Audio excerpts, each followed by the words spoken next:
What is up, YouTube? Okay, so in this video I'm just gonna showcase or demonstrate how the app can assist you with some coding problems or queries. So let's just say let's just ask her, let's type for this one. So we'll say hey Victoria, I'm learning Python programming. Can you help me?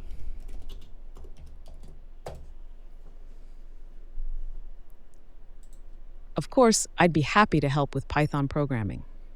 What specific topics or questions do you have? Whether it's about syntax, data structures, libraries, or specific problems you're facing, feel free to ask. Let's see. There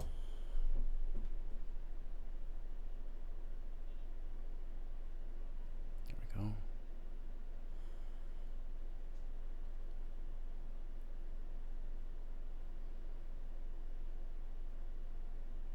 Printing text to the screen can vary depending on the programming language you're using. Here are examples in a few common languages. Okay, so let's ask her. So we can also go copy and paste some code in there. So I just went to the Python website here just to grab some code here. So let's see if we can copy some code here and see if she can explain it. I'll say, can you explain this Python code? So if you press shift and enter, you can enter a new line, and then command and V, you can paste your text. So I'll just see if she can figure this out.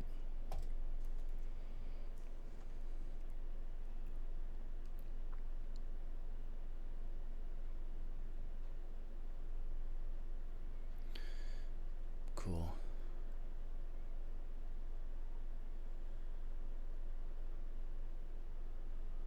Sure, I'd be happy to explain the Python code snippet you've provided. Here's the code. Python the world is flat equals true. If the world is flat, print be careful not to fall off. 1. Variable assignment. Python the world is flat equals true. This line assigns the Boolean value true to the variable the world is flat. 2. Conditional statement. Python if the world is flat. This line starts a conditional statement, checking if the value of the world is flat is true. Since the world is flat was assigned true earlier, this condition is met. 3. Indented block. Python print, be careful not to fall off. This line is indented, meaning it is part of the block of code that will execute if the condition in the if statement is true. Since the condition is met, this line will execute and print the message, be careful not to fall off, to the console. Summary. If the world is flat is true, the program prints a warning message. In this case, since the world is flat is indeed true, the output will be careful not to fall off. This snippet essentially demonstrates the basic use of an if statement in Python, along with the usage of Boolean variables. Awesome.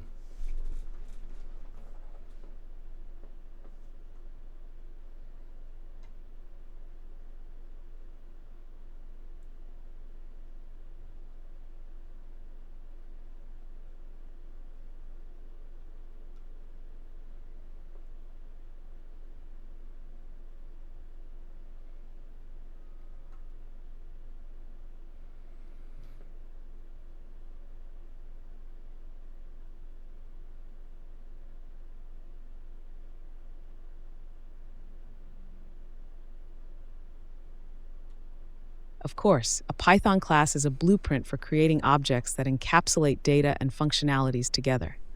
Classes allow you to define the structure and behavior of objects by bundling related data, attributes, and functions, methods, under a single unit.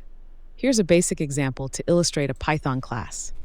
Python class animal, hashed constructor method to initialize objects, defnet self name species, self.name equals name, attribute self.species equals species, attribute method to make the animal speak, def speak self, return f self name makes a noise, method to get information about the animal. Okay, so obviously she answered that question quite good, but let's try something a little bit more simple. So I'm going to say in Python, can you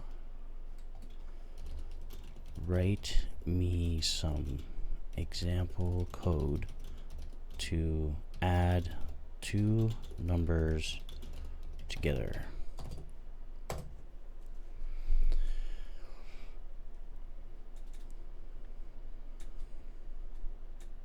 Certainly. Here's a simple example in Python that adds two numbers together. Python have function to add two numbers, def add numbers a, b, return a plus b. Example usage, num1 equals 5, num2 equals 3, result equals add numbers num1, num2, print the sum of format num1, num2, result. This code defines a function add numbers that takes two arguments and returns their sum. It then demonstrates the usage of this function with two example numbers and prints the result. Perfect. Okay, so let's say in Python, can you give me some example code that takes the user input and adds two numbers together?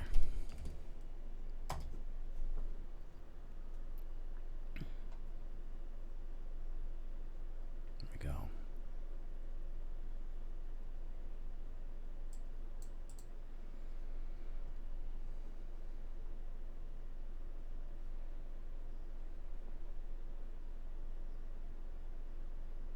Certainly.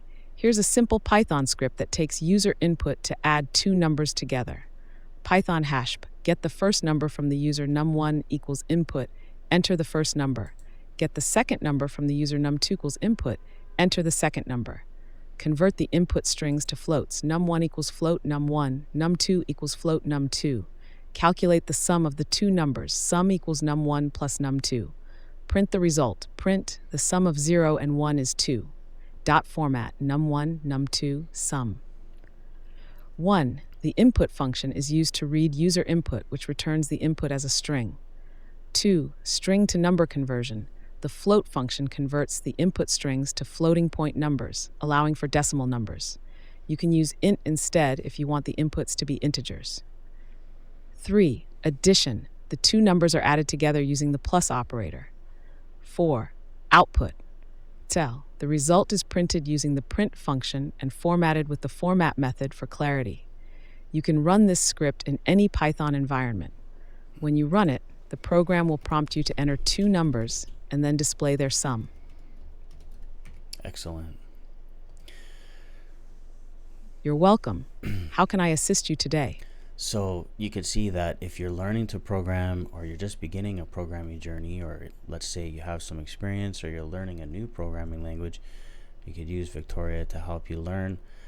She could write code for you, she can explain code for you, and you can copy and paste within the input box, and you can also copy the code examples in here. So that's great. So I'll see you in the next one.